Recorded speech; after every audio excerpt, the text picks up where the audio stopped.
Hi, Spring Starters. I'm going to share a little bit about financial aid in this upcoming presentation, but I do encourage you to refer back to the financial aid step-by-step that was included in your admission packet and again in your deposit packet. That should give you a lot more detail even than what I am sharing. So what we're going to talk about in this presentation is briefly going to talk about scholarships, going to walk through kind of a step-by-step of what you need to do to apply for aid. I'm going to talk a little bit about some other factors you might consider and some budgeting ideas. I'm going to talk through the tasks that you're going to need to do when it comes to financial aid in law school.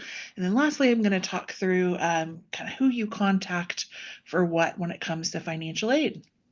So on the scholarship front, if you're awarded a scholarship, you receive that with your admission packet. Those scholarships are typically for 9 quarters only. The exception to that is if you're taking kind of a summer in your upper years and you're only taking a few credits, we can kind of cut off some of your scholarship and award it to those few credits, and then kind of remain or keep the excess and award that in your final quarter. So it'd be spread out over 10 quarters. But otherwise, we'll automatically award you your scholarship anytime you enroll. You don't have to worry about doing anything to get that scholarship. If you came in with less than $24,000 a year, after your first 3 quarters, if you have a 3.6 cumulative GPA or higher, we will automatically bump you up to $8,000 a quarter, $24,000 a year. That's any quarter where you have that cumulative 3.6 or higher. Okay, so to apply for financial aid, kind of step number one is to fill out the FAFSA and complete any follow-up. This is only if you're planning to take out loans.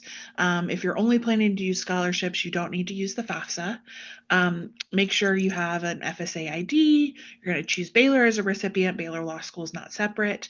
The FAFSA's year is fall through summer. So the FAFSA that you file now, which is the 24-25 FAFSA, that is good for spring and summer. You won't need to do another one again until the fall. You will file your FAFSA independently. All law students are independent, regardless of whether or not your parents claim you on their taxes. And then also, you're not going to want to choose the federal work study option because we will not award that to you. Really, the purpose of the FAFSA is for the government to verify your identity. It's kind of what will turn on the ability for you to receive aid. What shows up as your estimated aid doesn't impact you at all. It really is for verification purposes. So it shouldn't take you too long to fill out that FAFSA, but you want to do that and complete any follow-up that they or the university asks of you. Step number two is you're going to review your award. So the financial aid office should begin packaging, or they might have already begun packaging your aid for the spring. So what will be listed on there is your scholarship, and then a federal direct unsubsidized loan if you filled out the FAFSA. That's all it's going to be listed on there at first. So determine your eligibility for what you can get for aid. You could all get cost of attendance, which is this term of art that the school sets. It's what they think you might need for tuition fees, housing, books, living expenses for the entire year. It's $31,387 a quarter, as long as you're full time. That is good through the spring and the summer. The amounts change every fall with tuition rates changing. It is slightly less for the winter and the summer because insurance is not built in. A question I get a lot is, oh, I'm seeing I'm being charged for insurance. You're not being charged for insurance. It's just being built into the cost of attendance. The cost of attendance is their estimation for what you might need for all of these items. That is the maximum amount of aid that you can get. It is not your actual charges. You are eligible for that same cost of attendance anytime when you take at least 10 hours, regardless of how many hours you take. The university as a whole is on a 2-semester, 1-summer system. As you know, we are on a quarter system.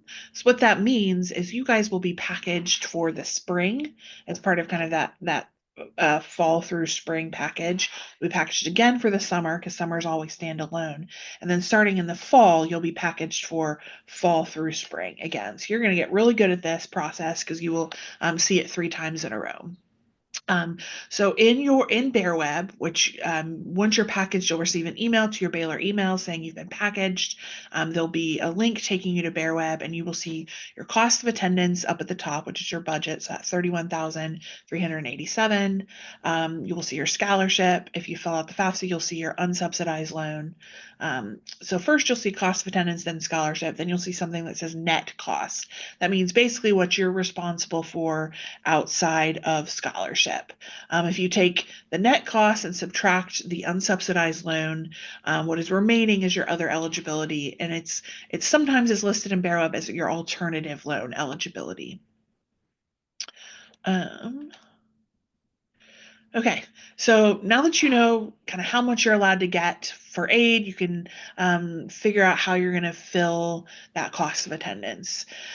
We already talked about scholarships in your admission letter. Federal direct unsubsidized loan is what you receive just by filing the FAFSA. You don't have to apply separately for it. You receive this, everybody receives the same amount just by filing the FAFSA.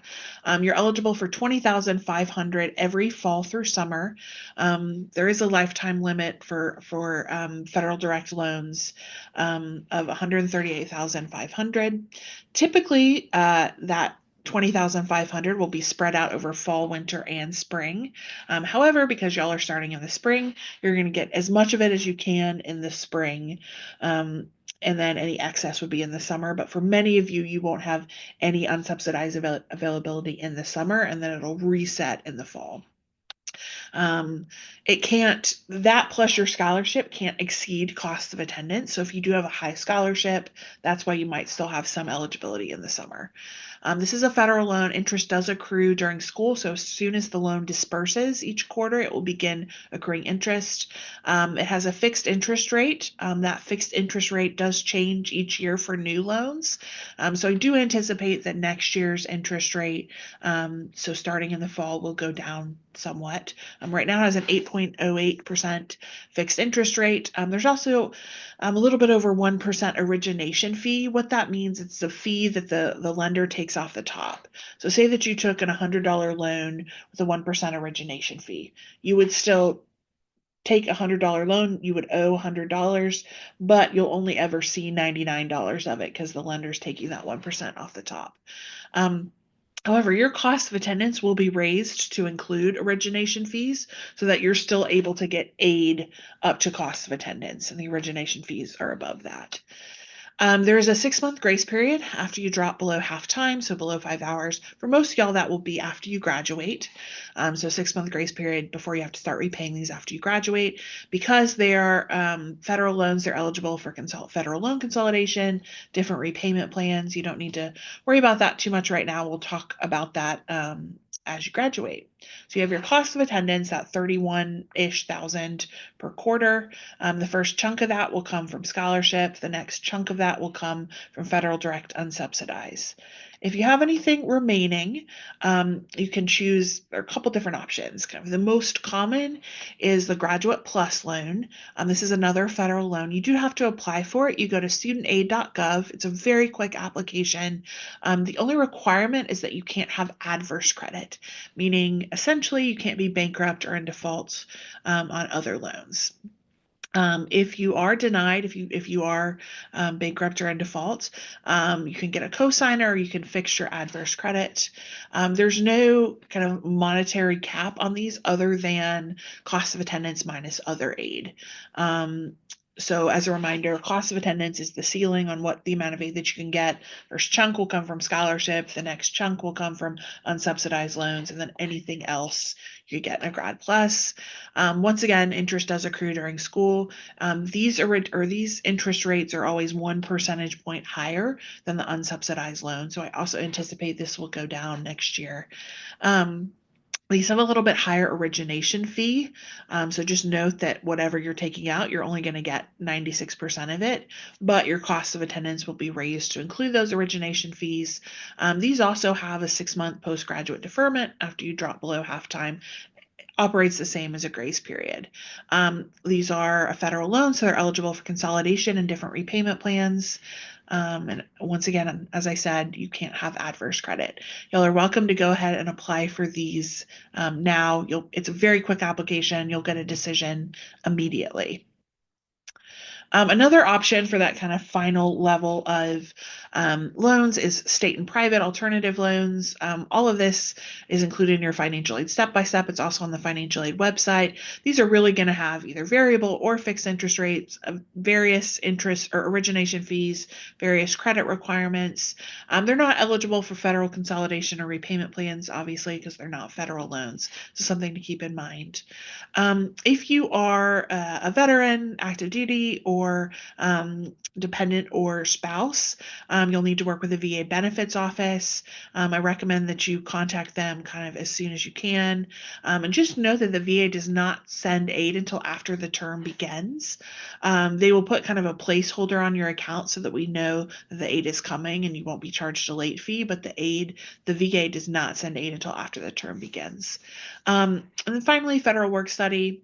Financial aid will not award that to you even if you select it, so don't select it. The only exception to that requires a discussion with the associate dean. She likely will not offer you that exception when you're a at least a first quarter student, because she wants you to get adjusted. So just to recap, you've got your cost of attendance, which is the maximum amount of aid that you can get. The first chunk of that will come from a scholarship. The next chunk, up to $20,500, will come from a federal direct unsubsidized loans. Then anything else remaining, you'll have to choose either a Grad Plus, a private or state alternative loan. So for the unsubsidized loans, as I mentioned, you get $20,500 per year. They're going to give you as much of that as possible in the spring. And so you won't have very much in the summer. So you'll likely have to apply for another Grad Plus or private loan in the summer. So after you've applied for loans, or if you've accepted your unsubsidized loan on BearWeb, you'll need to sign master promissory notes and complete entrance counseling. BearWeb will tell you exactly what needs to be done. It'll be linked on there. It's really quick.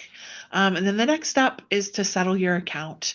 So as soon as possible and no sooner than 90 days before, you'll apply for state or private loans, Graduate Plus loans, any loans that you have to apply for. The bill is always generated the 5th of the month after you register. So y'all are registering in December. So your bill will be generated in the 5th of January. Might be the 6th, since we don't come back till the 6th. And then when you get that bill, you might not see your loans on there. Don't panic. That is normal. Loans typically don't appear on your eBill account summary until 2 weeks before the start date. So at that point, you'll see your loans and your scholarship listed as anticipated aid, and they will apply to your balance. And then they actually disperse either 10 days or 7 days before the start date. It kind of varies quarter to quarter. And at that point, you'll see your aid move from anticipated aid down to account activity. If you set up direct deposit through Bank Mobile, which you'll do through your eBill account system, any excess will appear in your bank account 5 days before class starts. So they take scholarships and loans, they apply it to the balance, and the excess is refunded to you for living expenses. Your balance is always due at the end of the month after you register. So your balance will be due at the end of January. As long as it's showing as estimated or anticipated aid, though, that counts towards your balance and you're applied. If you're not settled, don't panic. Really, the only thing that will happen is you will be charged a $25 late fee per month that you're not settled. You'll also not be able to register for future quarters. You won't be dropped from classes, though. If you have questions about why you're not settled, certainly come see me or see Jerry Cunningham, who's in our registrar's office. All right, so switching gears a little bit, just want to give y'all some things to think about. You'll probably hear this phrase, live like a law student now so that you may live like a lawyer later. That just means, be frugal, be reasonable. Some expenses that you will likely be experiencing soon that you might not have thought about. Books. Books can be pretty expensive, particularly in your first year of law school. They're all hard copy books. You're going to be reading, highlighting, so you want to make sure that you're that you're getting books through the bookstore, primarily in that first quarter, but it can be a hefty expense that you'll want to prepare for. Then you've also got bar exam related fees. So here in Texas, there's something that they will start in your first year of law school called your Declaration of Intent. That just says, hey, I'm planning in 3 years to apply to be a licensed attorney, and they start background check and fingerprinting, and it's a whole process. If you do that timely, so in your first quarter, and you'll hear all about these deadlines later on, that will be $190. If you wait to do it, because hey, you're not sure if you're wanting to be licensed in Texas, that will be an additional $150. Then in your third year, when you're getting ready to sit to take the bar exam, that is currently a $350 charge. If you don't do that kind of early priority deadline, it's additional $150. I'm not telling you all these fees to scare you, just so you can plan as you're doing your budgeting. And then the last thing is bar exam classes. So you will likely take a Barbary or a Themis or a Kaplan class once you graduate or in your last quarter that will be preparing you to take the bar exam. These are several $1,000s typically. Now, there are ways to work with Barbary or Themis to kind of lower those costs, but it's a substantial cost. And once you graduate, you cannot get student loans. There are private bar loans, but they have extremely high interest rates. So we try to kind of steer students away from those. Another thing that I just want to make y'all aware of, at least somebody in your class will have a laptop that dies during law school. So you want to make sure that you have a plan for if your laptop dies. You will not be using your laptop in most classes in your first year, but you will be using it in upper level classes, and you'll be using it to outline and to take your final exams. So you want to make sure that you have a functioning laptop. Then the last thing I think sometimes people don't think about is having a suit, at least one in your first year. You'll need several and kind of later on in your career for practice court. You might have some interview expenses, some travel expenses related to interviewing. You'll just want to make sure you have a plan for as you're putting together your budget. So some other ways to get money outside of kind of scholarships and loans that we talked about. A big way is summer or off-quarter clerkships. Most of you all will be taking off next summer, so summer of 2026. And a lot of times, depending what you're doing, these clerkships or internships can pay really well. I encourage you to continue living like a law student and not to get law clerk rich, but you can save some pretty substantial money during that summer. Our director of student affairs, Catherine Sims, publishes a weekly list of private scholarships and writing competitions in her student announcements. I encourage y'all to take a look at those. A lot of times it's not a lot of money, but there's relatively low competition. It's a great thing to add to your resume. I also encourage you to look at something called Access Lex Scholarship Data Bank. That will have a lot of private scholarships and writing competitions listed there as well. I already talked about kind of upper level scholarships, and there's also something called Law Day Awards, which if you do really well in a class or in a competition, sometimes there might be small scholarships that come or small awards that come with that as well. And then finally, I encourage you to check your local bar association, your parent or your spouse's hometown bar associations. A lot of times they will have small scholarships. So I encourage y'all to take a look at those and see if you can apply for those. So things that you'll need to do while you're in law school, the steps that I mentioned, you will need to go through every fall through spring and every summer. So for you guys, you'll need to go through all those steps in the spring. You need to go through them again in the summer, and then starting again in the fall. You're going to want to look at Access Lex Max sessions and talk with Access Connects. That's not going to make sense right now, but once we get to your orientation materials, it will. It's basically a nonprofit whose job is helping educate law students and helping advocate for law students, particularly around finances. So there's free individualized loan counseling through Access Connects, and then Access Lex Max is free financial planning specifically for law students. I encourage you to save for future expenses. So those expenses that I talked about on the previous screen, make sure you're not caught unaware. I encourage you to adjust your loans based on your experience. You do not have to take out the same amount of loans loans every quarter. You can return loans that you don't want if you realize that you don't need that full cost of attendance. And the last question I always get asked about is how to defer loans. So most of you, if you have undergrad or grad school loans, those loans will be automatically deferred because your lenders are a part of something called the clearinghouse. Basically what that is we upload a list of everybody who's enrolled. These lenders check that list. They see you're enrolled. Your loans are deferred. If you get a bill or you talk to your lender and they say, hey, we're not a part of the clearinghouse, ask them for an in-school deferment form. Bring that to me, bring that to Director Braceland, bring that to Ms. Cunningham in the registrar's office. We can get that taken care of for you. And then finally, who to contact for what. If you have questions, always feel free to ask me, email me, stop by my office on the first floor, talk to Michael. We can help point you in the right direction, help clarify things for you.